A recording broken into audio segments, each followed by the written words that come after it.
คนนี่ได้สีแล้วตีน้ำหนักโอ้คุณได้ป่ะนี่ยังกินเพื่อนเพื่อนยังเก็บหมด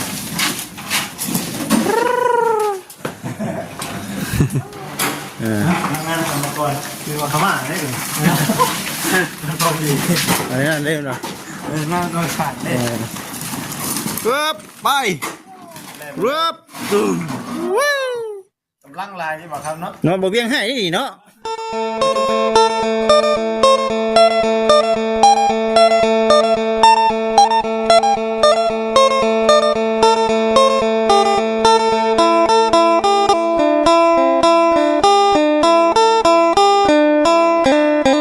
สบายดีด้วยพี่น้องเด้อ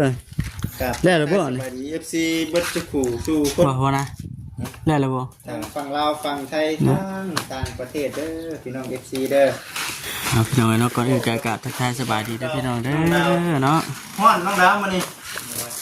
สบายดีเด้อสบายดีบ่ครับฮ้อนตัวอุ๊บคือเอาแท้อันนี้สร้างพุทธเพิ่นมานี่ขึ้นบ่ได้มาพุทธบ่ได้มาครับเพิ่นบ่สบายบ่หรือว่าจังได๋ทั้งโลกเพิ่นมาบอกสั่งเราเพิ่นเจ็บท้องเจ็บท้องท้องมันร้อนนะอากาศร้อนเนาะบ่ได้เลยบอกขออนุญาตนำบ่จิตก็ยังคือกันนะบ่จิตอีกก็สิว่าจังได๋นะเป็นน้ำเฮากินอาหารบ่หรือว่าจังได๋1มานี่บ่ให้กินเผ็ดยามร้อนแม่นบ่กินส้มหลายส้มกับเผ็ดแม่นบ่เนาะก็ถือว่าระวังเด้อในช่วงหน้าร้อนนี่เวลาการกินอันนี้มันอยากลงเนาะลงแล้วเฮาเมื่อยแล้วบัดนี้ถอกท้องสบายดีสบายดีเบิดทุกผู้สู่คนเงียบเงามานี่มันเงียบเงาบ่มีหยังคืออะไรมานี่เนาะออกมาได้คนออกมาได้อันนั้นน่ะยังบ่ห่วยออกเครื่องแห้งได้มานี่เนาะได้อยู่บ่ไอ้สิคนซอยนี่เนาะเบิ่งว่ามาถามชุดก่อนนี่ก็ยังบ่ทันได้คนนะเบิ่งมันออกทีเด็กทีหน่อยคำว่ามันลายดีก็เมื่อยก็พักผ่อนเนาะเมื่อยก็พักผ่อนแต่ว่าน้ำเย็นยังไม่ได้ว่าน้ำเย็นที่ได้ตู้เย็นนะนี่มาเป็นนั่นแหละเนาะมานี่ก่อนพี่น้องให้เบิ่งสิซอยน้องดาวเพิ่นก่อนลุยเลยบ่ลุยได้บ่เนาะเอาคนนั่นมาไว้ก่อนเพราะมันแดดสิได้บ่ผมสร้างคนให้รอได้ฮะย่างรอดูบ่ให้รอมันเนี่ยครับมันทับจักได้บ่ได้บ่ก็ตีแปะใส่บ่หลายเอาเป็นเล็กน้อยเอาอันนี้แหละเอามาถกจากนิดหน่อยเนาะเอาขึ้นได้ป่ะน้องได้ป่ะไปเกยเนาะได้อยู่กดเลยน้องนะมีพาน้องดาวด้วยเนาะไปอีกป่ะหรือไปอีกนะคนไม่ใช่เนาะอ๋อเฮียเปิดรถนะเปิดเยี่ยมแจ้งเลยซอยกันพี่น้องให้มันแล้วน้องเป็นคนเดียวแจ้งอยู่แล้วแจ้งแล้วจะอะไรกันนะ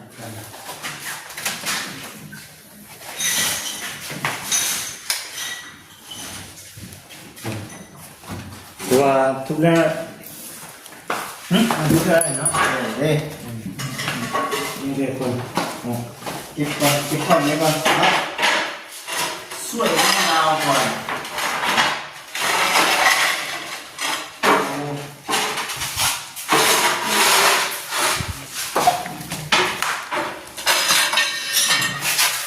เรียบร้อยแล้วเนาะถ้าตัวนี้เป็นคนใหม่เท่ไหมบริเทเรื่องแล้วเนาะมันจะปูตาโลปูตั้งพวกเรา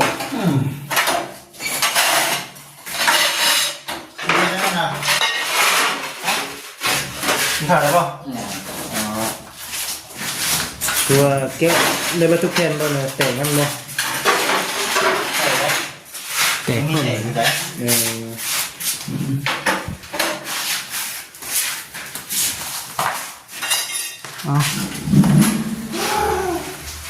กล้องนี่ก็อย่าถึงวินเนาะ หอน หอนเลยอย่าถึงวินเนาะ หนามือ เงยหนามือเนาะต้องได้แล้วครับ เอาช่างสีต โอ้ ำหอนเนาะว่าลง ถึงสีตันเลยเชื่อได้ เก็บเอาตัวก้อนน้อยก็ได้ผู้เปิดใส่นาเลยเนาะ คุณไปก่อนนี่ได้เนาะไปถึงหน่อยคุณก็ได้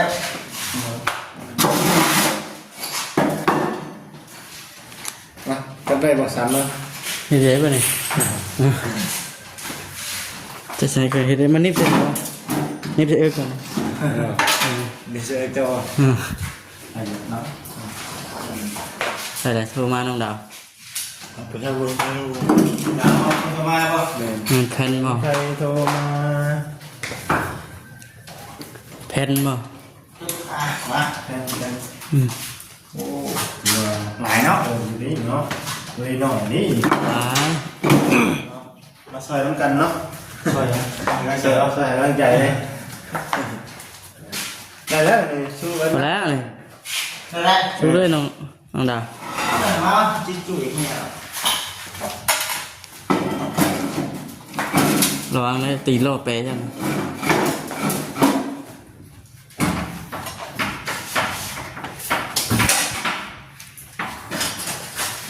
เป๋จังเนาะ เปตีโลเปมันจะล่มเลย รอสู่ชีวิตคนนี้ได้สู่ชีวิตแล้ว แล้วตีต้องน้ โอ้ คุณได้ป่ะ นี่ยังกินเทปืนยังเก็บหมด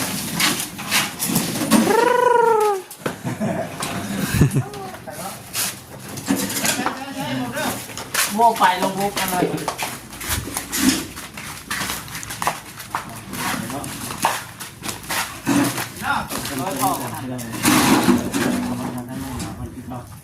เอาไว้บนไหนบนหนึ่งบนนี่ตุ่มเนาะย่างเดียวนี่ได้แค่นี้ คือบ้านไม่ทำเขาไปเลยกินเดียวไม่ละทำไปต่อ ครับไปให้ ไปเรื่องช่าง ได้จังนั้นที่เจ้าย่างไม่ได้ขนบ่ไม่ได้เปลี่ยนที่เก่าแล้ว เปลี่ยนบ่เพราะเป็นมือกล้องให้เจ้าอยู่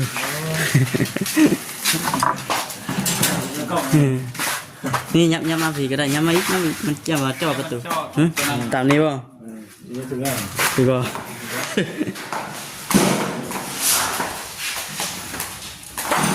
มันห่อนเลยพี่น้องตัวสักไปจากข้างๆเลย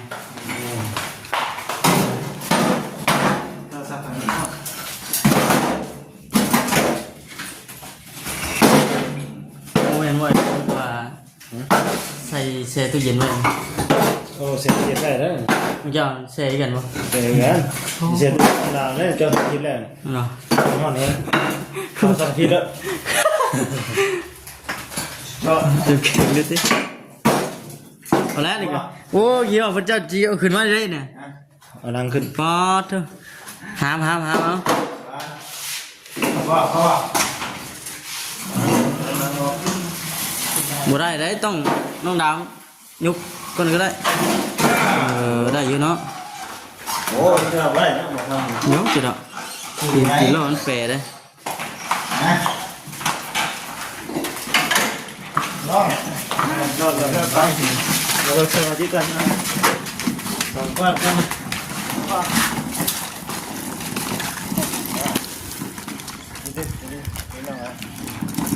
เฮ้ย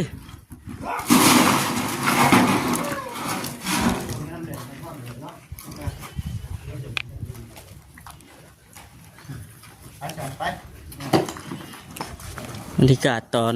บ่าย2 โมงพี่น้องไงเนาะ บ่าย2 โมง เป็นห่อนเลยฮะ จะมาจะชิรอดบ่ ฮอดคิวเคยได้บ่ คิวนะ เนาะ มา เป็นลมนี่แหละ ระวังเด้อ ลมม่วนนะบ่ สมมวนลงเลยดิมีแต่เอาโล่ไว้ข้างนอกเดียวครับ จอดนี่นะนี่จอดนี่บ่ขอใน นี่ เราต้องไปนั้นอยากให้คนลมก่อน ห่อนเอาเนาะได้บ่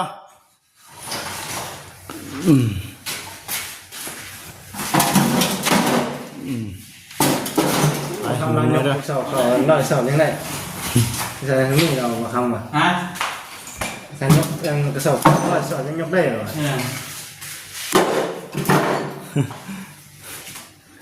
สู้แล้วก็ส่วนน้องมีหรือเปล่าเขาจับส่วนใช่แล้วปะเนาะน่าจะได้อยู่เขาเก็บตัวก้อนไม่เอาเดี๋ยวดิอีกก้อนว่าก็ได้เนาะหาตัวก้อนมันใหญ่เนี่ยพอจะได้ส่วนสบายไปเลยมาซอยน้องเพิ่นขนก้อนเนาะเพราะว่าหลายมือแล้วพี่น้องเลยตั้งเก่าที่เนาะตั้งล้อมีลมที่เนาะครึ่งดีงานทำมาก่อนมีว่าเขามาได้เลยพอดี อะไรนั่นเร็วหน่อย งานก็ขาดได้ ไปตึง กำลังลายที่บอกเขาเนาะ เนาะบ่เบี้ยงให้นี่เนาะบ่จงไว้ให้เราเลยฮะจงไว้ให้บ่เบี้ยงว่าเนาะไปให้อยากให้แล้วก็ได้ฮะ ให้มาตั้งคนเลย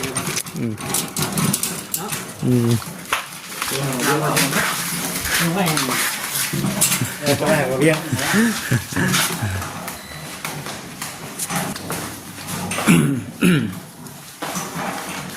จะมาเป็นระบายเนาะ ไม่ยากหรอกมัน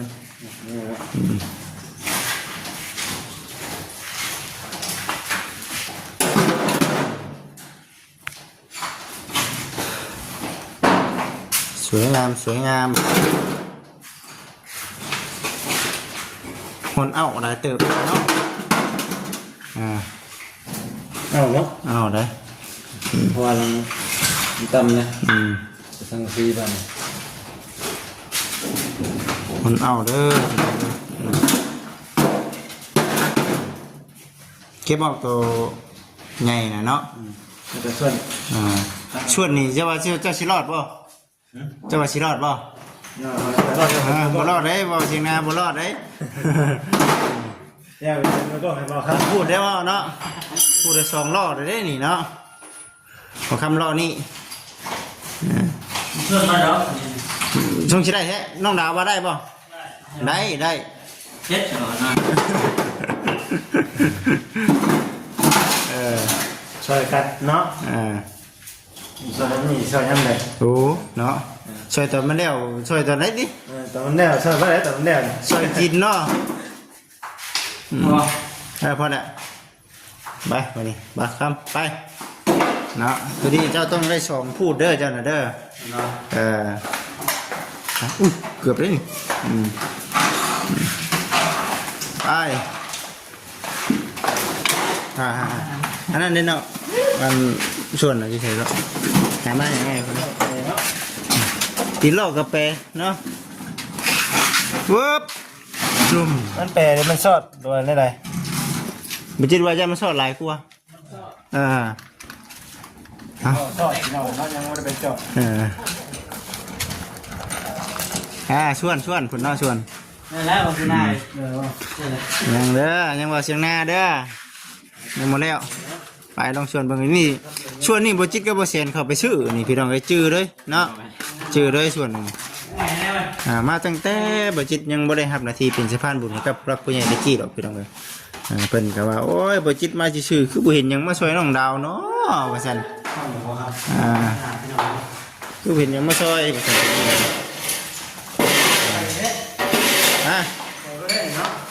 ลงได้บ่ว่าสินะมันระวัง ดึงมาที่เลยบอก มีแต่ระวังมันยันตากระโดเฮาแหละตากระโดใหม่เด้คนโอ้ ไวอยู่เนาะ วายุนี่ เขียวเลย บอกเชียงหน้าเอาลายๆแล้วก็มักลายได้บอกเชียงหน้ามันยังก็ตาม มักหลายบ่ มักลาย ว่ารักเนาะเอาให้เราอุ่นเครื่องเบิ่งก่อนนี่ว่าก็ได้ ประชาพรเลยเนี่ย โอ้ถอยดังโลดนี่เนาะ อึ๊บเอา ได้มาทึกเยอะเนาะ เนี่ยบันทึกแล้ว มันให้ดวงไปมันจะไปแท้ ยังไม่ได้บันทึก จับไปข้างหน้าให้จับ ก็ได้เห็นบ่ พอได้เห็นหน้าพอได้เห็นว่า ไปฉันอึ๊บไปเนาะคุณเอานี่ก็คืออยู่ในส่วนเนาะทั้งน้องๆเพิ่นจ่อไปน้ำนี่จีเนาะมื้อนี้คือสร้างพุทธยุทธเวียกยุทธงานเลยมื้อนี้เนาะเกิดจากการเมื่อยล้าแน่แหละพี่น้องเสียเนาะบุกนะน้องสลากก็เหงาไปเนาะ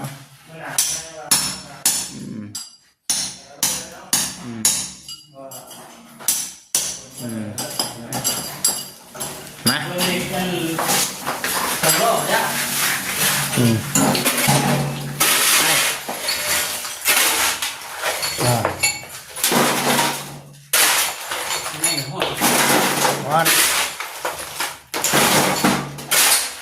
ก่อนก็อดทน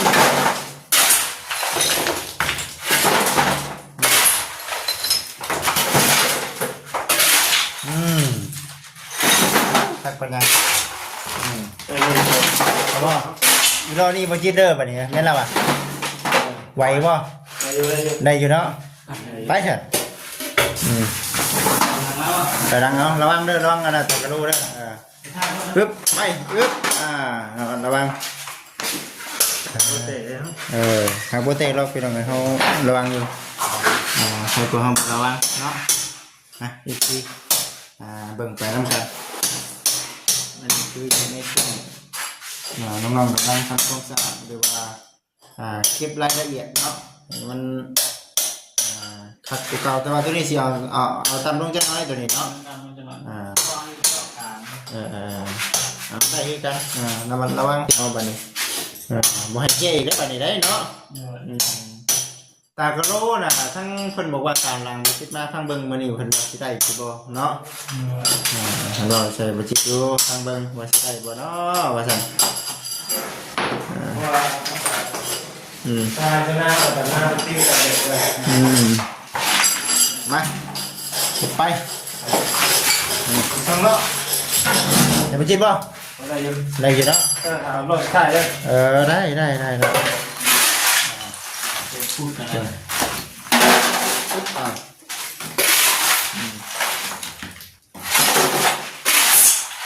เข็ดเขียวดิ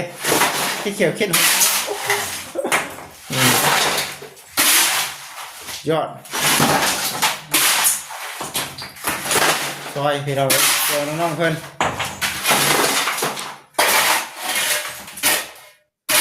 ท่านโบเห็ดโบแล้วเนาะท่านโบอยู่กับโบไทย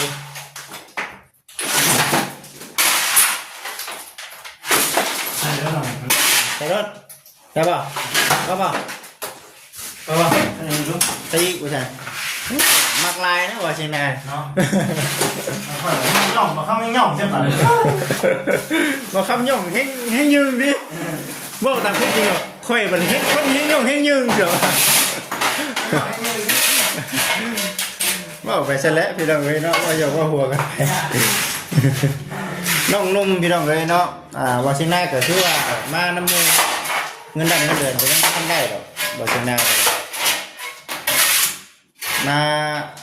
ถ่ายคลิปน้ำมูแต่ว่าท่านรูปเราท่านพูดแล้วแต่ว่าจะได้เงินเดือนบ่เชียงนา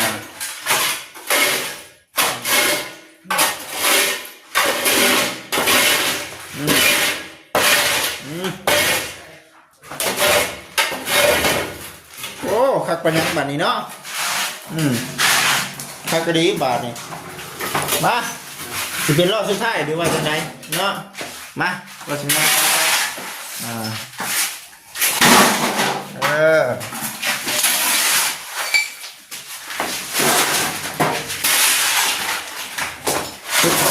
ต้องเขา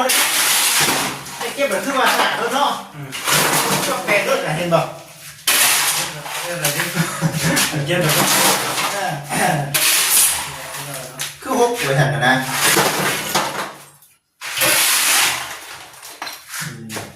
แล้ว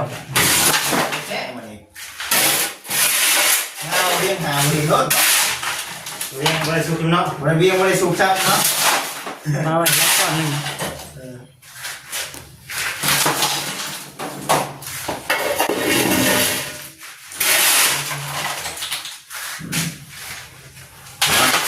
ใส่เบิดเนาะ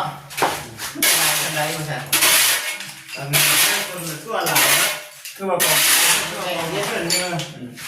ต่อยให้รับก่อนหนึงให้บ่เวียงก่อนหน่อย เราแต่งได้แล้วไปคู่กันแท้มา เรียงก่อนหนึ่งที่เรียงก่อน เอ๊บโอ้ เบิด เบิดเนาะ เอาไป ทักไปดิเรียบร้อยนะเนาะโอเคบ่าโอเคคือว่าสบายป่ะ น้ำเย็นมากินบ่ได้ เฮ้ยไป นะเย็นมากิน มันหยิบเนาะน้องมาได้หน่อยเด้อทักไปดิลงโอ้ย โอ้ เรียบร้อย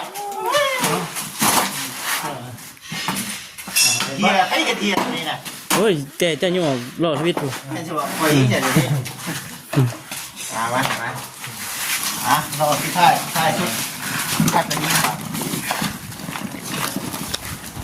ตัวชุกมากตัวแปลงเนาะ แม่น แต่ทั้งชุกกดตัวหกตัวพี่น้อยเนาะตัวชุกมาแล้วคนมาแล้วก็ดีขึ้นเนาะเมื่อหนาไม่ให้มาอยู่ว่า ต่อไป แต่ถ้าน้องคนตูตากระโดดเลยว่าซั่น เป็นจับกล้องให้บ่จิตเพิ่นเลยไปห้องน้ำก่อนห้องน้ำ แล้วกับตัวนี้เนาะ พี่น้องโอเควันนี้พี่น้องจังไรก็จบคลิปก่อนโอเคพี่น้องสบายดี